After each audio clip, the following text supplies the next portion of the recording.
우리 벌써 이제 크리스마스를 비롯한 연말 시즌이 다가왔지요. 이맘때면 소중한 사람들과의 만남이 잦아집니다. 한 해 동안 고마웠던 사람들에게 작은 선물이나 카드로 내 마음을 표현하기도 하고, 또 나와 자주 교제하는 사람들과 모여 한 해를 마무리하기도 합니다. 그런데 우리는 누군가와의 만남, 특별히 귀하고 소중한 사람과의 만남을 앞두고 우리는 준비를 하기 마련입니다. 밖에서 만나게 되면 언제 어디서 볼지, 또 어떤 식당을 갈지, 또 어떤 대화를 나눌지 생각하고 고민합니다. 또 집에서 만남을 가지게 되면 우리가 집안 청소도 하고 또 음식도 정성스레 준비합니다. 함께 식사할 사람이 좋아하는 음식이 무엇인지 생각해 보기도 하고, 좀 깊게 생각하면 그 사람이 혹시 알러지가 있는지, 먹지 못하는 음식이 있는지 조심스럽게 알아보기도 하지요. 다시 말해, 우리는 소중하게 여기는 사람일수록 만남을 위한 준비에 더 정성을 쏟습니다.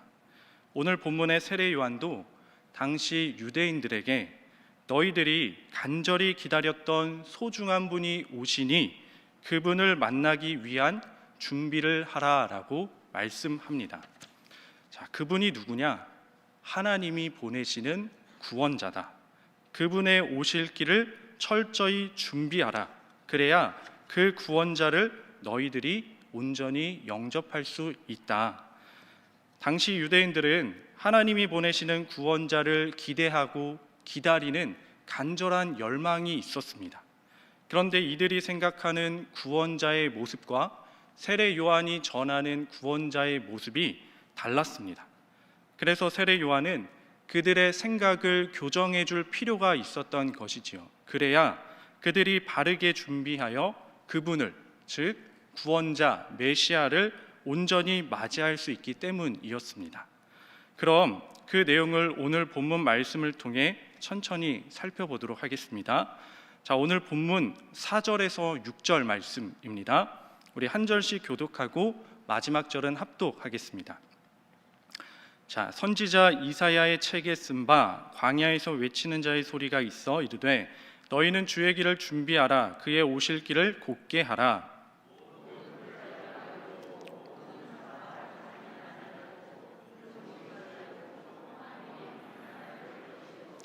함께 읽겠습니다. 모든 육체가 하나님의 구원하심을 보리라 함과 같으니라.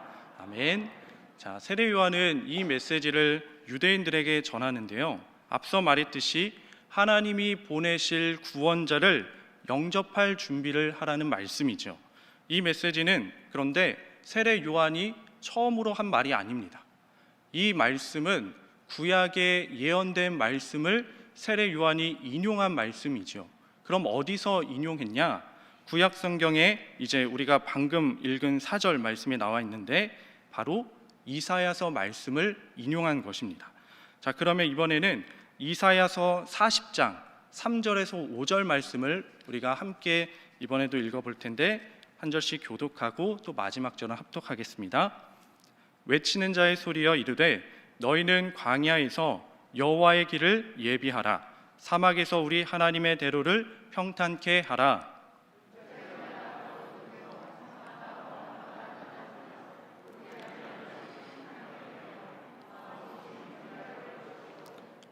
함께 읽겠습니다. 여호와의 영광이 나타나고 모든 육체가 그것을 함께 보리라. 이는 여호와의 입이 말씀하셨느니라. 아멘. 자, 살펴보면 오늘 본문 말씀과 거의 똑같죠. 세례 요한은 이처럼 이사야서의 말씀을 인용하는데요. 그러면 세례 요한은 왜 이 이사야서 말씀을 인용했을까요? 그것을 이해하기 위해서는 이사야서 40장의 말씀의 배경을 우리가 살펴볼 필요가 있습니다. 남유다 왕국이 바벨론 제국에게 멸망을 당했습니다. 그리고 수많은 유대인들이 바벨론의 포로가 됩니다. 오랫동안 포로 생활을 하게 됩니다. 약 70년이라는 긴 노역의 세월을 보내지요. 그런데 그렇게 긴 노역의 시기를 보내고 그 시기가 거의 끝날 때쯤에 바로 이 이사야서 40장의 말씀이 선포되어집니다. 그때 예언자는 외칩니다. 우리가 읽지는 않았지만 이사야서 40장 1, 2절 말씀이 이렇게 시작이 되는데, 내 백성을 위로하라. 너희들의 노역이 끝났고 너희들의 죄악이 사함을 받았다. 이제는 하나님께서 내 백성을 위로할 것이다 라고 선포했습니다. 자, 여기서 위로하다라는 말씀은요, 내가 부드러운 말로, 따뜻한 말로 너를 위로해 줄게, 혹은 내가 너의 눈물을 닦아줄게, 이런 막연한 위로가 아닙니다. 여기서의 위로는 너희들의 노역이 끝났고 너희들의 죄악이 사함을 받았다. 그러니 이제 그동안 너희들을 괴롭힌 악인들을 내가 심판하고 너희들을 예루살렘으로 다시 돌아가게 하여 내가 이스라엘을 이제 회복시키겠다라는 하나님의 분명한 말씀입니다. 자, 그러면 이러한 일이 이루어지기 위해서 누가 와야 하는가? 하나님이 직접 올 수가 없지요. 그래서 하나님의 대리자, 하나님께서 보내신 메시아, 즉 구원자가 와야 되는 것입니다. 방금 함께 읽은 이사야 40장 3절에서 5절 말씀이 바로 이런 배경에서 선포된 하나님의 말씀이라는 것이죠. 메시아가 올 것이다. 하나님이 보내신 구원자가 올 것이니 그분이 우리 가운데 온전히 올 수 있도록 철저하게 준비하라. 그분이 오실 때 광야를 지나고 사막을 지날 텐데, 광야와 사막을 잘 지날 수 있도록 장애물을 치워버리고 길을 평탄하게 만들라. 하나님이 보내신 구원자가 고난당한 이스라엘을 구원하러 오시니 그분을 맞이할 준비를 미리미리 해놓으라라는 말씀입니다. 자, 그런데 이 말씀이 선포되었지만 이스라엘은 온전히 회복되었나요? 이스라엘의 포로 생활이 끝나지 않았습니다. 바벨론은 망했지만 그보다 강한 페르시아 제국이 등장합니다.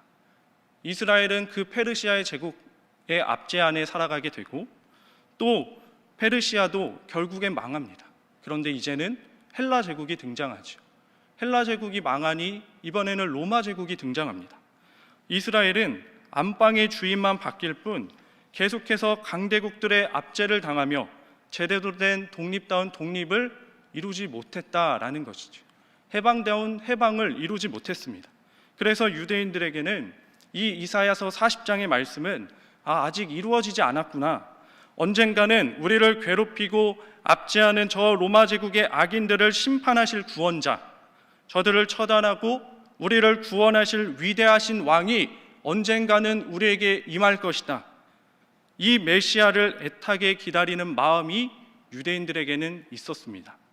그리고 이러한 열망이 점점 커지는 시기에 세례 요한이 바로 이 이사야서 말씀을 인용하면서, 자, 이제 때가 되었으니 너희들은 주의 길을 준비하라라고 외치는 것이죠. 수많은 사람들은 그 말을 듣고 세례 요한에게 몰려옵니다.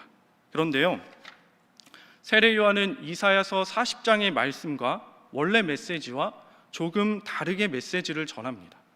임의로 다르게 전한 것이 아니라 성령의 은혜로 말미암아 이 말씀이 새롭게 해석이 된 것이죠. 세례 요한은 주의 길을 준비하라 이 말씀을 인용하기 바로 전에 먼저 무엇을 함께 말하냐면 죄 사함을 받게 하는 회개의 세례를 먼저 전합니다. 세례 요한은 회개하라라는 메시지와 주의 길을 준비하라라는 메시지를 함께 전합니다. 자, 여러분, 회개는 먼저 어디에서 이루어지나요? 먼저 우리 마음에 이루어지죠. 마음 가운데 먼저 회개가 이루어지고 그것이 행동으로 나타납니다. 먼저 마음이라는 말씀입니다. 그러니까 세례 요한이 주의 길을 준비하라라는 말씀은 실제 길을 평탄하게 하라는 것이 아니라 너희들의 마음의 길을 평탄하게 하라. 너희들의 마음의 장애물을 치워내라. 쉽게 말해서 마음을 청소해 놓으라라는 말씀입니다. 그래야 하나님이 보내시는 구원자를 온전히 영접할 수 있다라는 것입니다. 이어서 세례 요한은 계속해서 유대인들에게 강하게 말씀을 전합니다. 그러면 악인들은 누구냐? 유대인들이 원하는 답은 우리를 압제하는 저 로마의 집권자들, 로마의 군사들, 저 로마의 사람들이 악인이고 심판받을 대상자들이다. 이러한 답을 듣고 싶었겠지요. 그런데 세례 요한은 아니다. 바로 너희들이다. 유대인 너희들이 악인이다. 라고 말씀합니다. 너희들이 회개해야 하는 대상자들이다. 라고 말씀하시는 것이죠. 자, 7절, 8절 이 말씀을 우리가 함께 읽어보도록 하겠습니다. 오늘 본문 7절, 8절 말씀입니다. 시작. 요한이 세례를 받아 나아오는 무리에게 이르되 독사의 자식들아 누가 너희에게 일러 장차 올 진노를 피하라 하더냐. 그러므로 회개에 합당한 열매를 맺고 속으로 아브라함이 우리 조상이라 말하지 말라. 내가 너희에게 이르노니 하나님이 능히 이 돌들로도 아브라함의 자손이 되게 하시리라. 아멘. 자, 유대인들은 하나님의 진노를 피할 수 있을 줄 알았습니다. 왜냐하면 그들은 자신들이 위대한 아브라함의 혈통 안에 있기 때문이라 확신했기 때문이죠. 아브라함의 혈통이기에 자신들이 비록 고난을 당하고 죄 때문에 어려움에 처할지라도 하나님께서 끝내는 지키시고 보호하시고 함께 하실 것이라는 확신이 있었습니다. 그런데 세례 요한은 말하는 것이죠. 아브라함의 혈통, 그거 아무것도 아니다라는 것. 하나님은 땅바닥에 굴러다니는 돌멩이들로도 아브라함의 혈통으로 만들 수 있는 전능한 하나님이다. 아브라함 혈통 그것이 중요한 게 아니라 너희가 하나님 앞에서 회개하는 것이 더 중요하다라는 메시지였습니다. 도끼가 나무 뿌리에 놓였으니 좋은 열매 맺지 아니하는 나무마다 찍혀 불에 던져지는 상태, 그 상태가 바로 너희다. 회개하지 않는 너희들이다라고 말씀합니다. 자, 이 메시지를 듣고 유대인들은 좋아했을까요? 기뻐했을까요? 아, 너무 좋다. 이렇게 기뻐하지 않았다라는 거죠. 오히려 큰 충격에 휩싸입니다. 손이 파르르 떨릴 만큼 큰 충격에 휩싸여서 세례 요한에게 진중한 마음으로 질문합니다. 그럼 우리가 무엇을 해야 합니까? 세례 요한은 그에 대한 답을 말씀해 줍니다. 우리 11절에서 14절 말씀도 우리가 읽어볼 텐데 이 말씀을 교독하고 마지막 절은 함께 읽도록 하겠습니다. 제가 먼저 읽겠습니다. 대답하여 이르되 옷 두 벌 있는 자는 옷 없는 자에게 나눠줄 것이요 먹을 것이 있는 자도 그렇게 할 것이니라 하고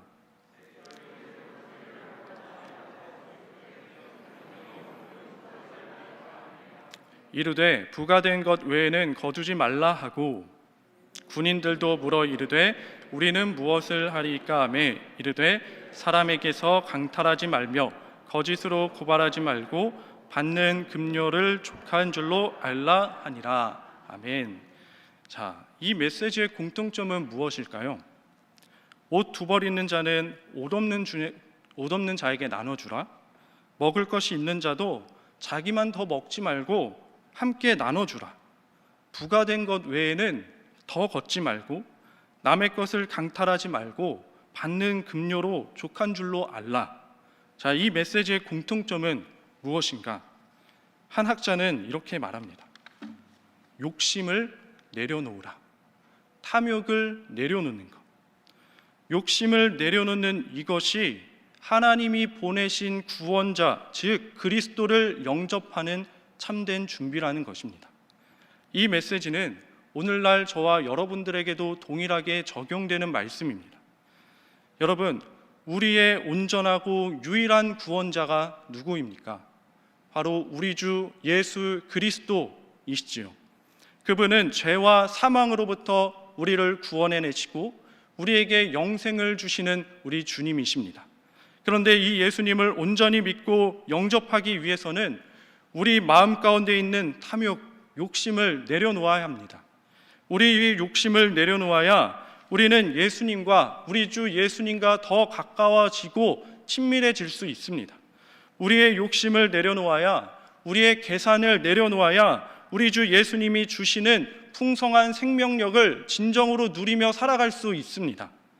욕심으로 가득 차 있을 때는 세상의 것이 나의 힘이 되고 나의 지위가 되고 나의 능력이 되는 줄 알아서 그것을 얻고자 혼신의 힘을 다했지만 그러나 내 안에 있는 탐욕과 욕심을 내려놓고 우리 주 예수 그리스도를 온전히 바라보게 되면 우리 주 예수 그리스도로부터 오는 은혜가 내가 참으로 붙들어야 할 소망이고 능력임을 우리가 알게 됩니다.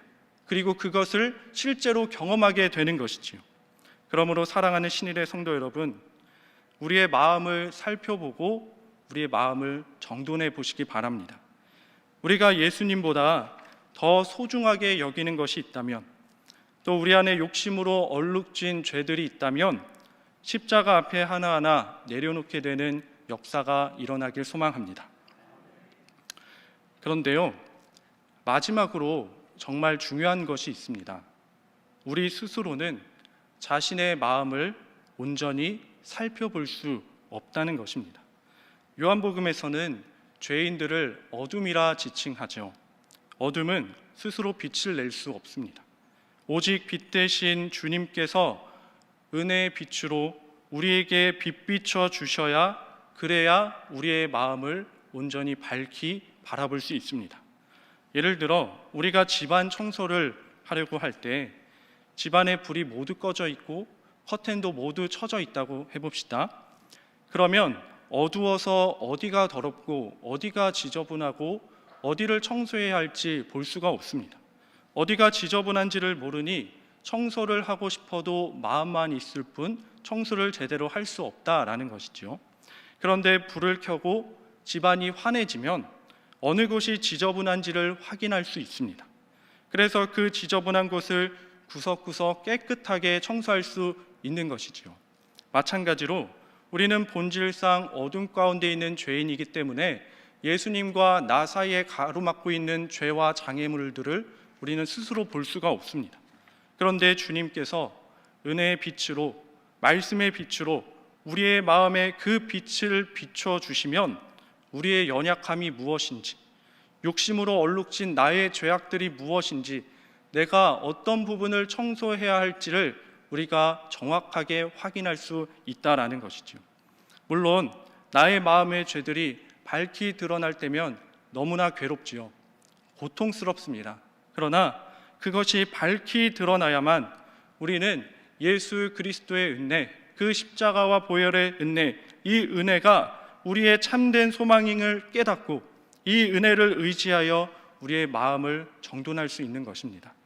바로 이것이 예수님과 더 깊은 만남을 위한 준비입니다. 그러므로 신일의 성도 여러분, 대림절 기간입니다. 이 기간에 주님께서 내 마음 가운데 말씀으로 은혜의 빛을 비춰 달라고 간절히 기도하시길 바랍니다. 그래서 하나님께서 우리로 하여금 욕심으로 얼룩진 죄들을 온전히 보게 하시고 그것을 십자가 앞에 내어놓아 이제는 주님과 더 깊은 친밀한 교제로, 그리고 주님과 다시 동행하는 그 거룩한 기쁨을 누리며 살아가는 저와 여러분 되기를 간절히 기도하고 소망합니다. 기도하겠습니다. 하나님 감사합니다.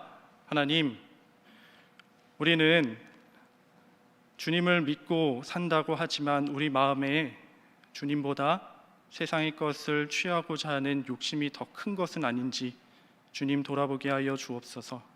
하나님, 말씀으로 은혜의 빛을 우리에게 비춰주사 우리가 가장 소중하게 여기시는 분은 우리 예수님이라는 것을 다시 알게 하시고 그 예수님을 바라보고 의지함으로 예수님께서 주시는 참된 하늘의 은혜와 능력을 붙들고 살아가는 생명력 있는 우리 모든 신일의 성도 될 수 있도록 하나님 축복하여 주시옵소서. 감사드리며 거룩하신 예수 그리스도의 이름으로 기도드립니다. 아멘.